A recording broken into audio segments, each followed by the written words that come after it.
Today we'll discuss delegation principles, skills, and 4-step process.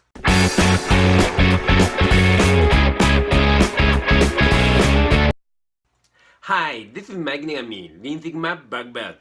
The other day, one of my friends told me that his boss gives him orders but doesn't explain the task's whole picture. This is sad because the boss's workload will not be reduced and it prevents my friend's growth. However, if she trained him for that entire task and let him do the job all by himself, he would be more motivated, have more experience, and be able to do more work. That boss would also be able to concentrate on other important tasks. She could be more appreciated and more respected. As a company, delegation can raise the morale of the entire company, increase the number of employees with more skills, and then the total amount of work done will increase dramatically. In my company, all employees who get a manager's position always receive training about delegation as an essential skill for managers.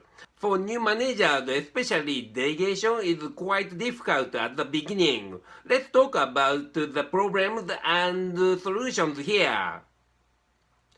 Which task should I delegate to who? I'll show you how to do it step by step later, but the short answer is if there are appropriate people, all routine tasks should be delegated. Also, you can delegate appropriate projects too. The next question, can't I do the task quicker and better by myself? This is somewhat true, but the litmus test of becoming a good manager is whether you can overcome this thinking or not.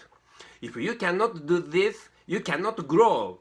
The next question is, if I delegate my tasks, won't I lose my job? Essentially, the number of people you raised is the evaluation of a manager. When your people who you delegated to become capable people, it's to your credit. If a company doesn't understand that, it will be difficult for the company to grow. What you can do for yourself is grow yourself so you can take over your boss's task when your direct report has taken over your work. If you don't delegate, you have to do the work yourself, so neither you nor your direct reports will grow. After delegating, your direct reports may not be able to work as well as you do right away. Instead of thinking, yeah, I must do this myself, it's better to think this way. It's good they completed 60% well. That way, they can also feel less pressure and work on their new task well. And when they did a good job, praise them so that they can realize their growth. There's one thing you should not misunderstand, which is that you still retain accountability after delegation. Even if they failed, you cannot blame them. If you did that, you would prove that you have no management skills. Especially just after delegating, give maximum attention and support to them. If they made a mistake, please have generosity and take responsibility. The bosses who can say, even if you made a mistake, I'll take responsibility, so challenge this job, will be respected. Next, let's look at the fourth step of delegation.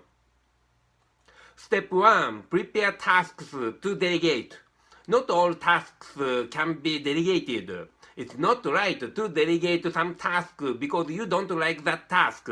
Instead, choose tasks that motivate and grow employees. Step 2. Find appropriate people and prepare them for delegation.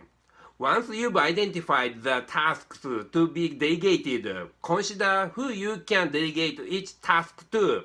Even if you cannot delegate to them now, consider it for the future. Identify what kind of skills each candidate is missing and give them an opportunity to gain them. It may be a good idea to tell them your intentions. It's also a problem if you always delegate tasks to the same person. Conversely, it's good if you delegate the same task to different people in turn as cross-training. Step 3 is hand over the task with appropriate instructions after the candidate have reached the appropriate level. At that time, it's important to tell them the purpose of the task and the final work result expected. Then tell the beginning and end of the workflow and any important milestones along the way. If it's not a difficult task, just explain and delegate without fear of failure.